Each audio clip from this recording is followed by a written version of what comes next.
வணக்கம். இன்றைய பதிவில் நம்ம என்ன பார்க்க போகிறோம் அப்படின்னா, உபனிஷதங்களை பற்றி நம்ம பார்க்க போகிறோம். இதை நம்ம தொடர்ச்சியாக பார்க்கலாம், அடுத்தடுத்த பதிவுகளில் பார்க்கலாம். நான் இந்த பதிவில் உங்களுக்கு நான் என்ன சொல்ல விரும்புகிறேன் அப்படின்னா, ஒரு சின்ன முன்னோட்டம் மாதிரி சொல்ல விரும்புகிறேன். உபனிஷதம்னா என்ன, ஏன் அதை பற்றி நம்ம தெரிஞ்சுக்கணும் அப்படிங்கிறத நான் உங்களுக்கு சொல்ல விரும்புகிறேன்.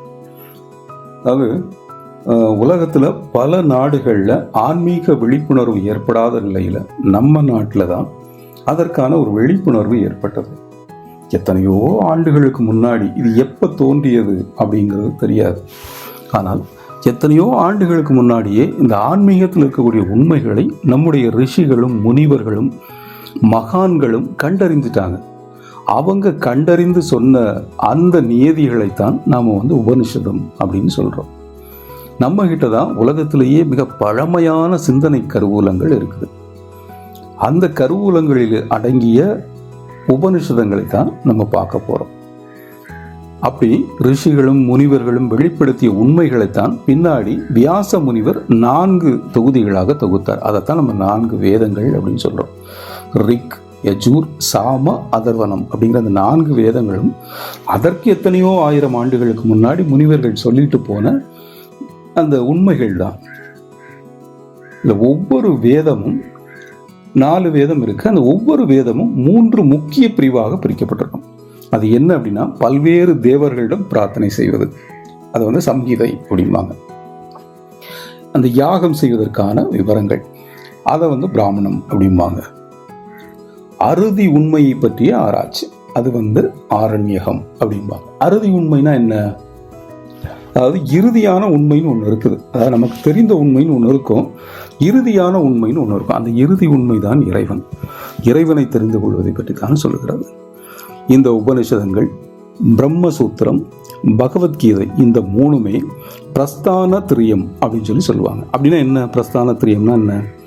அறுதி பிரமாணம் அப்படின்னு அர்த்தம். இது 3 தான் இறுதியான உண்மைகளை சொல்லக்கூடியது. இந்த இறுதி உண்மைனா என்ன அப்படிங்கிறதை தான் நம்ம தொடர்ந்து பார்க்க போகிறோம்.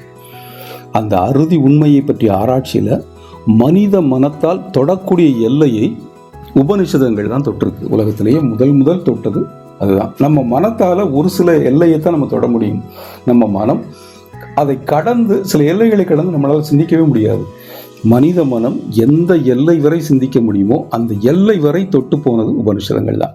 அப்படிப்பட்ட மிக முக்கியமான உபனிஷதங்களை தான் நம்ம பார்க்க போகிறோம். உபனிஷதங்கள் கற்றுக்கிறதுனால என்ன நேரும் அப்படின்னா, நம்ம அறுதி உண்மையை தெரிந்து கொள்வோம். அறுதி உண்மைனா என்னன்னா, ஃபைனல் ட்ரூத். அதுதான் உலகத்தில், அதுதான் கடைசி உண்மை. நம்ம நிறைய உண்மைகளை தெரிஞ்சுக்கிட்டே வருவோம். வாழ்க்கையின் போக்கில் நமக்கு நிறைய உண்மைகள் தென்படும். ஆனால் இறுதியான உண்மைங்கிறது இறைவன் தான். அவர் எப்படி இருப்பார், யார் அவரை எப்படி அறிந்து கொள்வது அப்படிங்கிறத சொல்கிறது தான் உபனிஷதங்கள். இப்படி தெரிஞ்சுக்கிட்டா நம்ம வாழ்க்கைக்கான விளக்கம் கிடைச்சிடும், நம்ம வாழ்க்கையை தெளிவாக நடத்த முடியும். அதுதான் இந்த பதிவோட நோக்கம். அதைத்தான் நான் உங்களுக்கு தொடர்ந்து சொல்ல போகிறேன். உபனிஷதங்களை பற்றி நம்ம பேசிகிட்டு இருக்கிறோம். உபனிஷதங்கள் பொதுவாக 108 உபனிஷதங்கள் இருக்குது.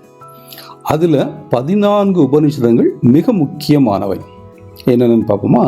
கேன, ஈச, கட, பிரச்சன்ன, முண்டக, மாண்டூக்கிய, ஐத்தரேய, தைத்திரிய, சாந்தோக்கிய, இதெல்லாம் உபனிஷதங்களோட பேர். நான் சொல்லிக்கிட்டே வருது.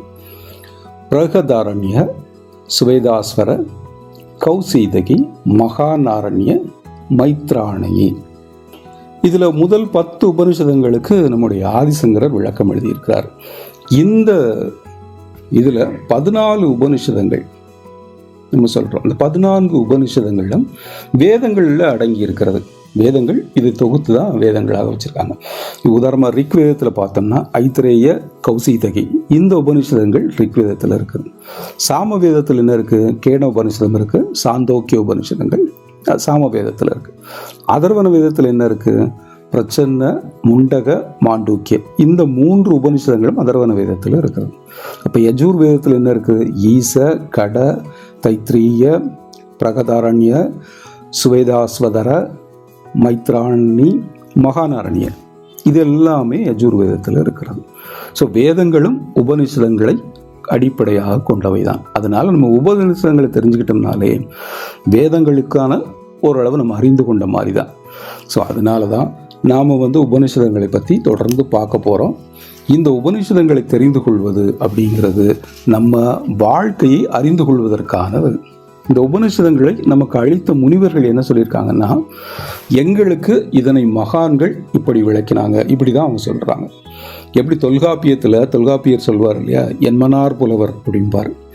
என்ன மாதிரி புலவர்கள் சொன்னாங்க, நான் சொன்னேன்னு சொல்ல மாட்டார், என்ன மாதிரி புலவர்கள் இதை சொல்லியிருக்காங்க, என்மனார் புலவர்பார். அதே மாதிரி தான் உபனிஷத்துலேயும் முனிவர்கள் என்ன சொல்கிறாங்கன்னா, எங்களுக்கு அதனை விளக்கிய மகான்கள் இப்படி சொன்னாங்க அப்படின்னு சொல்கிறாங்க. அதாவது என்னுடைய திறமையால் எதுவுமே இல்லை, மகான்களுடைய அருளால் கிடைத்தது. நாம் இப்படி தான் உபனிஷதங்களை அணுகணுங்கிறது அவங்களுடைய முறை. எதுவோ என்னால் சாதிச்சிட்டேன், நான் செஞ்சிட்டேன் அப்படிங்கிறது இல்லை. எனக்கு அருளப்பட்டிருக்கிறது, அவ்வளோதான். ஒருத்தர் எனக்கு அருளி இருக்கிறார். அதுதான் உபனிஷதங்கள் சொல்லித் தருகின்ற எளிமையான பாடம். வாழ்க்கையை எப்படி எளிமையாக வாழணும், எப்படி உண்மையை தெரிஞ்சுக்கிட்டு வாழணும், எப்படி வாழ்ந்தால் நல்லா வாழலாம், இதுதான் உபனிஷதங்களோட நோக்கம். ஆகவே நம்ம வாழ்க்கையும் தன்னடக்கத்தோடு நல்லா செழுமையாக வாழ்வதற்கு உபனிஷதங்கள் வழிகாட்டும். எனவே அந்த உபனிஷதங்களை பற்றி தெரிந்து கொள்வதற்கான முயற்சி தான் இது என்னுடைய அறிவுக்கு எட்டின வரையில் நான் சொல்கிறேன்.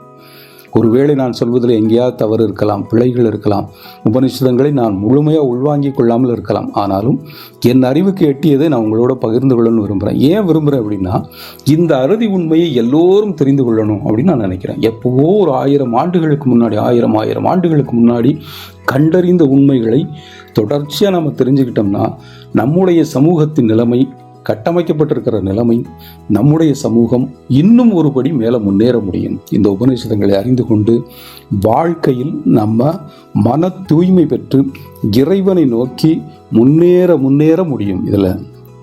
இதோட உட்பொருள்களை மேலும் மேலும் ஆழமாக நம்ம புரிஞ்சுக்கிட்டோம்னா, அதற்கான சாதனைகளை ஈடுபட்டால் உபநிஷதங்கள் உண்மையான மகிழ்ச்சியை தரும். எனவே நாம் தொடர்ந்து உபனிஷதங்கள் பற்றி பார்க்க போகிறோம்.